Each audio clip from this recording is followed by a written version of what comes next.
આપણો ભારત દેશ પુષ્પગુચ્છ જેવો છે, જેમાં વિવિધ રંગ અને જુદી જુદી સુગંધના ફૂલો મહેકે છે. જો ફૂલદાનીના દરેક ફૂલ ખીલેલા હશે તો જ ફૂલદાની સુંદર દેખાશે. જો ભારત ફૂલદાની છે તો તેમાં દરેક ધર્મ પણ ફૂલદાનીના ફૂલો સમાન છે. જો તેમાંનું એક પણ ફૂલ કરમાઈ જાય તો આખા વિશ્વમાં ભારત દેશની આ ખૂબસૂરત ફૂલદાનીની સુંદરતા નષ્ટ થઈ જશે. જો આપણે આટલી વાત સમજી લઈએ કે હુલ્લડો કે બોમ્બ ધડાકાઓ વડે કોઈ પણ ધર્મના લોકોની જાનમાલનું નુકસાન થાય તો તે આપણા દેશનું જ નુકસાન છે. કારણ કે દેશનો કયો નાગરિક દેશ માટે પ્રગતિના પંથે વિશ્વમાં ઉચ્ચ કક્ષાએ પહોંચવાનું અને દેશની ખ્યાતિનું માધ્યમ બને તે કહી શકાય નહીં. જો એવી વ્યક્તિનું કોમી હુલ્લડમાં મૃત્યુ થાય તો નુકસાન કોનું? અને માલનું નુકસાન થવાથી લોકોનું આર્થિક નુકસાન તો થાય જ છે, સાથે આપણો દેશ આર્થિક રીતે નિર્બળ બને છે અને વિશ્વના દેશો સામે અશક્તિની છાપ પડવાથી દેશનો રોપ પણ નબળો પડે છે. નમૂના તરીકે દેશના આપણા લોખંડી પુરુષ એટલે કે સરદાર વલ્લભભાઈ પટેલ અને મૌલાના અબુલ કલામ આઝાદ જે દેશને સંગઠિત કરી શક્તિશાળી બનાવી, તેમજ આપણા મહાન વૈજ્ઞાનિક ડોક્ટર અબ્દુલ કલામ આઝાદે દેશને વૈજ્ઞાનિક ટેકનોલોજી ક્ષેત્રે પરમાણુ તાકાતના શસ્ત્રોથી શક્તિશાળી બનાવ્યા છે અને સાથે વિશ્વભરમાં ટોચ પર પહોંચાડવાનું કાર્ય કર્યું છે.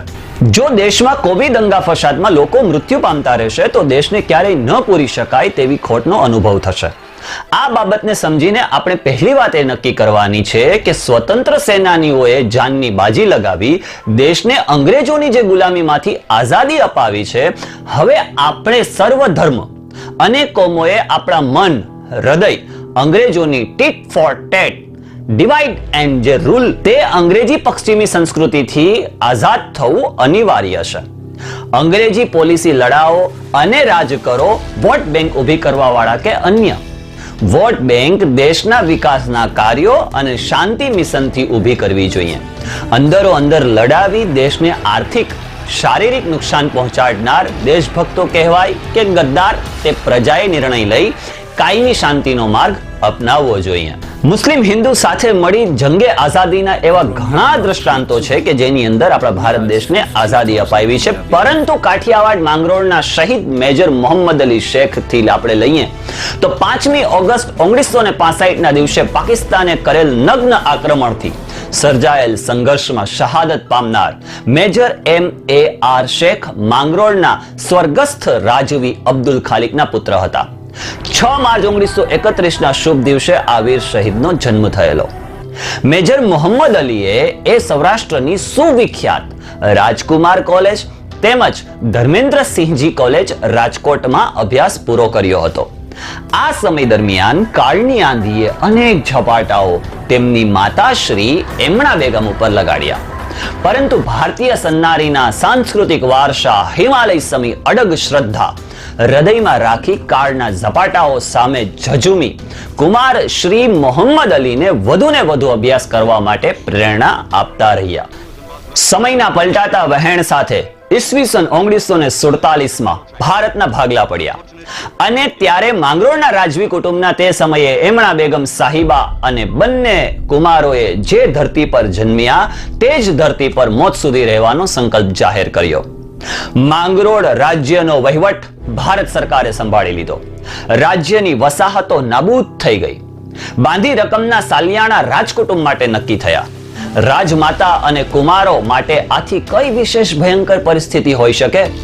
છતાં પણ એમણા બેગમ સાહિબાએ સ્વર્ગસ્થ પતિ અબ્દુલ ખાલિકની પોતાના કુમારો પ્રત્યેની મહત્વાકાંક્ષાને પૂર્ણ કરવા માટે એમણે પેટે પાટા બાંધીને બંને કુમારોને અભ્યાસમાં વધુને વધુ આગળ ભણાવવાનું ચાલુ રાખ્યું. વાત છે 1950માં જે બોમ્બેની સેન્ટ ઝેવિયર્સ કોલેજમાં MA અર્થશાસ્ત્રના અભ્યાસ અર્થે મેજર મોહમ્મદ અલી મિયાં દાખલ થયા અને ત્યાં જ તેમણે તેમની લશ્કરી તાલીમની શરૂઆત કરી. NCCમાં સર્વોત્તમ કેડેટનું ઇનામ પ્રાપ્ત કર્યું. 1952માં જ્યારે શ્રી શેખ કાયદાનું જ્ઞાન પ્રાપ્ત કરી રહ્યા હતા ત્યારે દહેરાદૂન લશ્કરી શાળામાં એમને મોકલવામાં આવ્યા. મોહમ્મદ અલી મિયાને ત્યાં એમની પસંદગી કરવામાં આવી અને તુરંત જ માતૃભૂમિની રખેવાળી કરવાની આ અમૂલ્ય તક સાંપડી લીધી. કાયદાના અભ્યાસને પડતો મૂકી ભારતનો આ વીર સૈનિક લશ્કરી શાળામાં જોડાઈ ગયો. 2 વર્ષના તાલીમના અંતે સેકન્ડ લેફ્ટનન્ટ દરજ્જે ભારતીય સૈન્યના હથિયારી ગ્રુપમાં તેમની નિમણૂક થઈ. જન્મથી જ નિશાનબાજી, ઘોડેસવારી અને સાહસિકતામાં નિપુણ બનેલ શ્રી શેખે દહેરાદૂન લશ્કરી શાળામાં આ અંગેની હરીફાઈઓમાં પ્રથમ સ્થાન પ્રાપ્ત કર્યું હતું. તેમની લશ્કરી કારકિર્દીની શરૂઆત જમ્મુ અને કાશ્મીરના સીમાડાઓની રક્ષાથી શરૂઆત થઈ. 11 માસ એકધારી કાબેલ લશ્કરી અધિકારી તરીકેની એમની જે કુશળતા પૂર્વકની ફરજ બજાવતા શ્રી શેખ ભારતીય સંરક્ષણ વિભાગના ઉચ્ચ અધિકારીઓની આંખમાં સમાઈ ગયા અને બેફામ બનેલા જે નાગા બળવાખોરોને જબ્બે કરવા શ્રી શેખને નાગાલેન્ડમાં ખાસ મૂકવામાં આવ્યા હતા. ત્યાં તેમણે કાર્યકુશળતા, કુનેહ અને વીરતા ભરી જે કામગીરી કરી તેમાં પહેલું લશ્કરી ઇનામ એમણે પ્રાપ્ત કર્યું અને ત્યાંથી તે લેફ્ટનન્ટ થયા. બાદ ચીની હુમલા વખતે પણ નેફા વિસ્તારમાં વીરતા ભરી કામગીરી શ્રી શેખે બજાવી અને ભારતીય સૈન્યના સરસેનાધિપતિ શ્રી જનરલ ચૌધરીના એડીસી તરીકે એ નિમાયા. 3.5 વર્ષ આ જગ્યા પર રહી કુશાગ્ર બુદ્ધિ, લશ્કરી વ્યૂહ માટેનું જે બુદ્ધિ ચાતુર્ય વગેરે જે ખૂબીઓ પડેલી હતી તેનાથી જનરલ ચૌધરી શ્રીની સંપૂર્ણ ચાહના મેળવી અને ત્યાર પછી જનશ્રી ચૌધરી સાથે અમેરિકાની મુલાકાતે તે ગયા અને ત્યાં અમેરિકાની મુલાકાતે અમેરિકન સૈન્યના સરસેનાધિપતિ શ્રી ટેલરે શ્રી શેખની કારકિર્દીથી મુક્ત બની અમેરિકન સૈન્ય તરફથી અપાતી ખાસ ઉપાધિ શ્રી શેખને એનાયત કરી. શ્રી શેખ પોતાની લશ્કરી સેવાના ટૂંકા ગાળામાં ખૂબ જ બાહોશ અને કાબેલ અધિકારી તરીકે ચાહના મેળવતા ગયા. વાત છે સન 1965 ના એપ્રિલ માસની, જ્યાં કચ્છની સીમા પર જ્યારે પાકિસ્તાની સૈન્યએ દગાખોર આક્રમણ કર્યું ત્યારે શ્રી શેખને દુશ્મનના દાંત ખાટા કરવા મોકલવામાં આવ્યા. આ સમય દરમિયાન શ્રી શેખ કેપ્ટન થઈ ચૂક્યા હતા અને કચ્છની સીમાએ સહુ કોઈ જાણે છે તેમ પાકિસ્તાનને જબરજસ્ત શિકસ્ત આપી પાછું હાકી કાઢવામાં આવ્યું હતું. આ વખતે શ્રી શેખની અદમ્ય બહાદુરી અને વીરતાના અનેકવિધ પરાક્રમોએ તેમને મેજર પદ અપાવ્યું. કચ્છ સરહદ શાંત થતા મેજર શેખ એક મારાની છુટ્ટી પર સ્વજનોને મળવા માંગરોળ કાઠિયાવાડ આવ્યા. વાત છે 1965 ના ઓગસ્ટ માસની અને તેમની 29મી તારીખે જ્યારે મેજર શેખ ફરીને પાકિસ્તાને સળગાવેલા સંગ્રામમાં પંજાબ સરહદનો મોરચો સંભાળવા કપૂરથલા જવા રવાના થયા. ત્યાં પહોંચતા તેમને પાકિસ્તાનના આક્રમણને મારી હટાવવા અને દુશ્મનોને તેમના નીચ ઇરાદાઓમાં સદંતર નિષ્ફળ બનાવવા તારીખ 8 સપ્ટેમ્બર 1965 ના દિવસે ટેન્ક ડિવિઝનની આગેવાની લીધી અને આગેવાની લઈ શિયાલકોટ મોરચે એમને મોકલવામાં આવ્યા હતા. અને ત્યાં સૌ કોઈ જાણે છે તેમ મેજર શેખ દેશની એક તસુ જમીનના રક્ષણ કાજે પોતાની સર્વ તાકાત અને બુદ્ધિથી બહાદુરી પૂર્વક દુશ્મનો પર વહાર કરતા આગળ ને આગળ વધવાનું શરૂ કર્યું. માતૃભૂમિ કાજે મરી ફૂટવાની જે જન્મથી જ પ્રેરણા પામેલા મેજર શેખે પ્રથમ હુમલે જ દુશ્મનોની 8 પેટર્ન ટેન્કોના ટુકડા કરી પોતાની વિજય કૂચ શરૂ કરી. દુશ્મન દળો વેર વિખેર થઈ ગયા, પાછળ હટવા લાગ્યા ત્યારે મેજર શેખની જે ટુકડી હતી એ દુશ્મનની પૂંઠ પકડતી મેજરની દેખરેખ હેઠળ આગળ ને આગળ વધતી હતી. મોખરે રહેલ મેજર શેખની ટેન્કના એક નિશાન દુશ્મનોના શસ્ત્ર સરંજામને નાબૂદ કરતા ગયા, દુશ્મનોની લાશોના ઢગલાઓ કરતા ગયા. દગાખોરીમાં પંકાઈ ગયેલ પાકિસ્તાની સૈન્ય આવા સમયે મેદાની લડાઈમાં અચાનક હવાઈ હુમલો શરૂ કરી દીધો અને પ્રથમ નિશાન મોખરે રહેલ મેજર શેખની ટેન્કનું લીધું. આગ વર્ષાવતા ગોળાઓ વચ્ચે વધતી ઓછી ઈજાઓને નહીં ગણકારતા મેજર શેખે પોતાની વિજય કૂચ આગળ ને આગળ ધપાવી રાખી. દુર્ભાગ્ય દુશ્મન હવાઈ જહાજમાંથી છૂટેલો એક ગોળો મેજર શેખની ઉપર પડ્યો અને ગંભીર રીતે એ ઘવાયા.